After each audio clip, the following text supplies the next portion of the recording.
Hello, everyone. Today I'd like to share a summary of the projects I've worked on recently in the field of AI since the end of Chinese New Year holiday last year. Around late January, when I returned to work, there was a handover period due to changing jobs.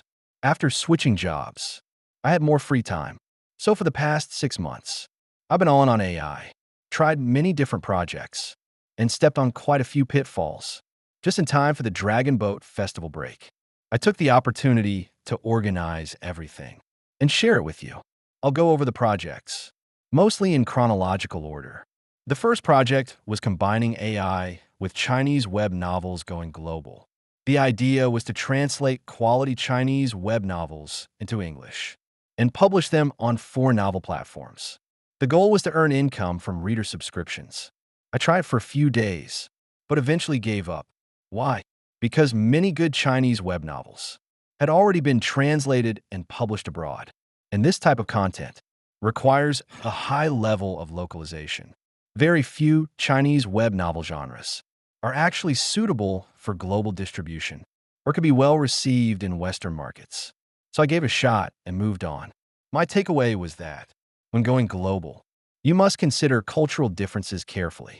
And also I jumped in with very little research. But luckily, it was just a few days of effort and didn't cost much. Another point is that combining AI with novel writing, especially for overseas markets, could work if you're doing original work.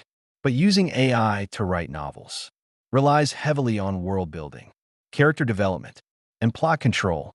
AI can only assist. You can't fully rely on it. So that was the first project. The second project was starting a white noise YouTube channel. I made various types of white noise, like rain sounds, ocean waves, wind blowing, fan noise, or soft sounds to help babies fall asleep, paired with AI-generated visuals to create long-form videos, usually around 10 hours long. The advantage is that the barrier is low.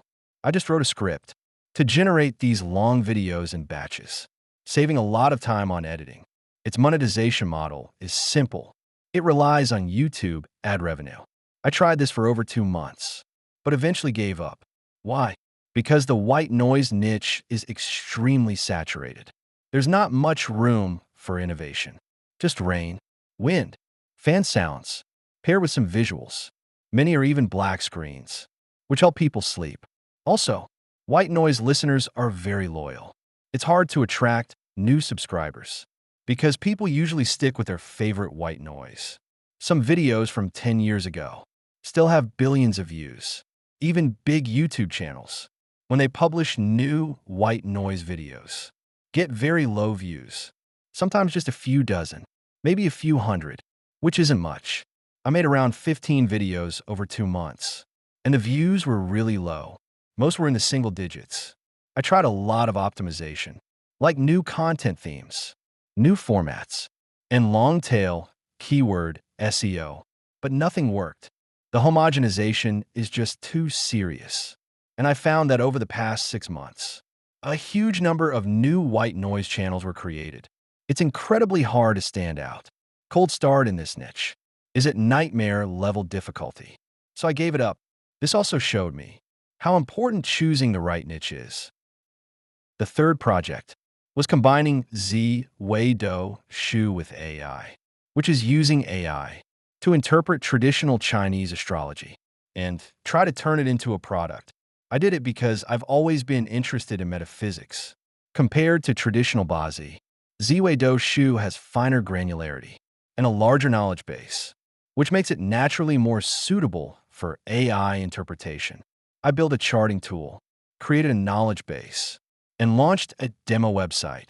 Did some small-scale testing among friends. The overall experience was great. Accuracy was high. Granularity was fine. But this niche has a major drawback. People value the emotional connection with human fortune tellers and the emotional value they provide. Even an average human astrologer can charge dozens or hundreds. High-level astrologers may charge thousands. But if it's an AI interpretation, no matter how accurate, people are very reluctant to pay. And even if they do, the price is very low, just a few yuan. This reflects the payment behavior in China. The psychology behind it is complex, partly because AI interpretations feel soulless. This project is still ongoing. I'll continue optimizing the product, but because of the low payment willingness in China, I might take it overseas. However, Western countries don't have high acceptance of Chinese metaphysics, so I may focus more on East and Southeast Asia markets. The next project was combining AI with tarot card readings. Just like I mentioned earlier, considering Zhuo Shu is not well accepted in the West, I chose tarot cards instead, which have much broader recognition, especially in Europe and the US. And people are more willing to pay. The website is already built, but I haven't started promotion, planning to connect the payment system, and then begin marketing. The next project was an AI-powered resume optimization tool, basically using AI to help improve resumes. This started from a chat with a friend. Their team of 3 to 4 people have been working for 3 months, still in prototype stage. No demo, so I helped them build a demo. In 2 days, the project didn't even have a name. I gave it one, Ma Shang Lu Ji, which is a pun meaning get hired instantly, because the product needed continuous iteration. And I didn't have time. I handed off the demo to them for further development and operation. Another project was building a B2B niche vertical site focused on SEO and lead generation. The idea was to build a framework quickly with an agent, optimize and integrate using Cursor, deploy the site, and connect DingTalkBot for automation. But launching the site was only the first step. Real lead generation depends heavily on continuous SEO, which takes time.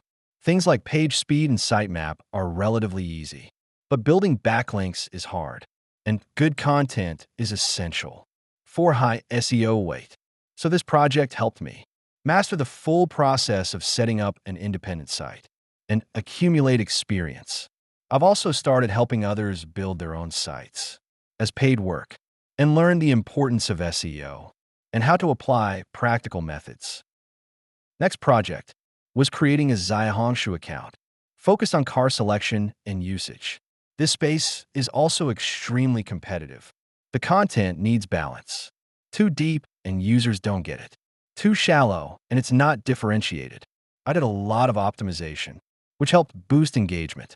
Comments and likes were good, but gaining followers was still very difficult. That made it harder to stay motivated. This was one account. I also started another one, focused on AI entrepreneurship and one-person startups. The original intention was to document my journey and share tools and insights I found useful. This turned out well. Great engagement and feedback, perfect for build in public. A great way to validate new ideas, collect feedback, and test product launches. I've been doing it for over 3 months. Now have over 800 followers, mostly posting images and text. I can post daily now, with decent reach, likes and comments. The cold start phase is basically done. Feeling lucky. Next I'll add video content, maybe weekly updates, on Bilibili, WeChat video, Douyin, or YouTube. I'll also continue using this channel to collect and refine new needs and share my experiences as I go. Those are the ongoing projects. Some new ones are still in planning. Overall, every attempt taught me something valuable. The first big lesson was in evaluating startup opportunities. I saw a live stream recently where they shared 3 criteria for whether a side hustle is worth doing. First, if more than 20 people are already teaching it, it's too crowded. Second, consider the cost to try.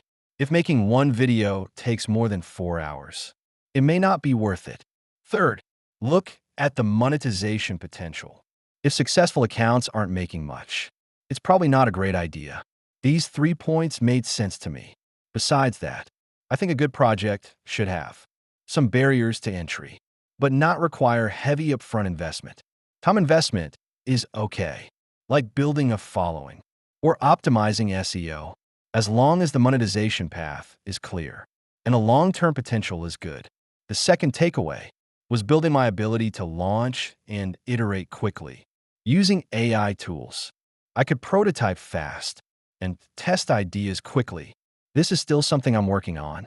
The third takeaway was a deeper understanding of entrepreneurship, especially collecting and validating real user needs. How to tell if a need is real or not. You can research on Xiaohongshu, Twitter, or Reddit. Look up keywords, see what people are saying, or post something yourself. If you get strong engagement, that means there's real demand, and your first users are already there. If no one responds, you don't need to build it. I heard someone say recently, the best way to start a business is to sell it first, then build it. Create a landing page. Describe your idea. Let users sign up for a waiting list. If you get enough support, build it. If not, don't waste time. The biggest trap for entrepreneurs is falling in love with your solution instead of the problem. I read in a book recently, you should fall in love with the customer's problem, not your own solution. That's my sharing today. Thank you for listening.